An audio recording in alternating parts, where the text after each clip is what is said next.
All right, Dowie here, ESBR Boxing. Delighted to be joined by Conor Mcintosh. Conor, Mcintosh. Oh man, I've been calling you the wrong name for ages. my bad. Sorry, man, my bad. Okay, big fight coming up for you. Another chance at the Welsh title. How are you feeling going into this one? Oh, I'm feeling great, mate. Feeling absolutely great. Yeah. I've had a really good I've had a really good camp. I had about good two and a half months notice for this fight. But I haven't really left the gym, to be honest, since my last fight in February. I mean, I've been more working on my craft, just building a relationship with Enzo. Because I only had, I think it was like 4 or 5 weeks I had training with him prior to my last fight. Not really enough time to get to know someone, but now, we've built that bond, built that relationship. I mean, I've just helped him out doing the corners and everything for the boys on board of mine ABC of the show. You can hear it's still going on at the minute, but all our boys are done now, so I have a breather. I can have 5 minutes to talk with you. Quality. When I spoke to Enzo coming off the back of your loss, which was a razor decision at the end, came down to 1 point with Rashid Omar. It's a stupid question. Actually, no, before that, when I spoke to Enzo after that one, he said then you'd only been with him 5 weeks, and there was bits of what he was trying to put into you, but it wasn't quite there yet. What's Enzo put into you that's going to make a difference this time round? Well, I'd say I still had a very amateur style when I turned professional. I was still bouncing on my toes a lot.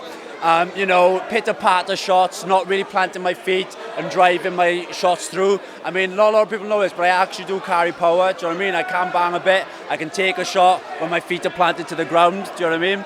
So Enzo just really instilled that plant my feet and box, suit me down to that pro style and just slowing things down, looking for the openings, making the openings, and just honestly, I'm a completely different fighter to what I was when I fought Rashid Omar that last fight, and it is a lot of credit to Enzo. Even boys down my old amateur gym as well, who are helping me out training and everything. I've just been blessed to just have so many people who genuinely do care, because I give a lot to the sport, and the boys give me a lot back in dividends. Like Enzo's over there now. I'm glad you pointed out there about caring, because here tonight we've seen a couple of losses for the home team, for a opponent of mine, and I've seen you sort of console. We'll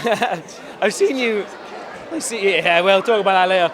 I've seen you consoling people, in losses and stuff like that tonight. Do you think that your experience with the loss, and I don't want to dwell on that, do you think that's enriched you a little bit, made you a better fighter, made you a better coach, made you just giving you a bit more? Yeah, honestly, no. I won my first 10 amateur fights, right? And when I lost a Welsh final, my first ever loss as amateur, I broke my heart. I know exactly, like I said, I'm recovering from that. It's like having your first heartbreak, do you know what I mean? I remember that so vividly. I know what it feels like. I was prepared, you're always prepared to lose, you never want to lose. But I feel we've all been through there, we've all been through it, and it's not the be all and end all, and you do learn. I mean, I learned so much from that last fight.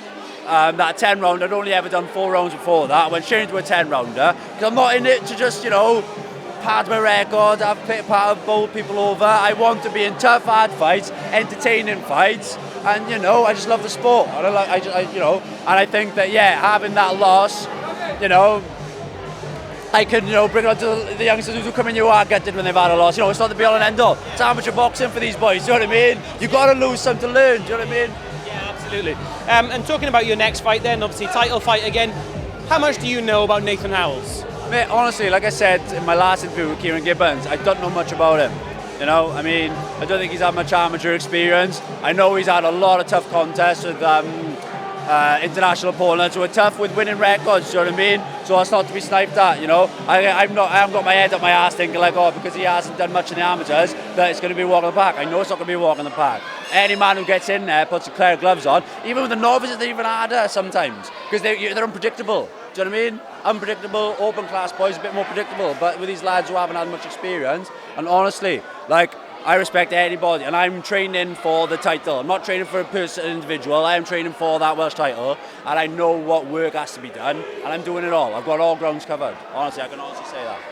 Last thing, on the night, I'm not giving anything away here, but Nathan Howells loves to tear up. I've spoken to him, I've seen him fight a lot, and I'm not saying that, I'm saying, can the fans on the night expect a tear up from you?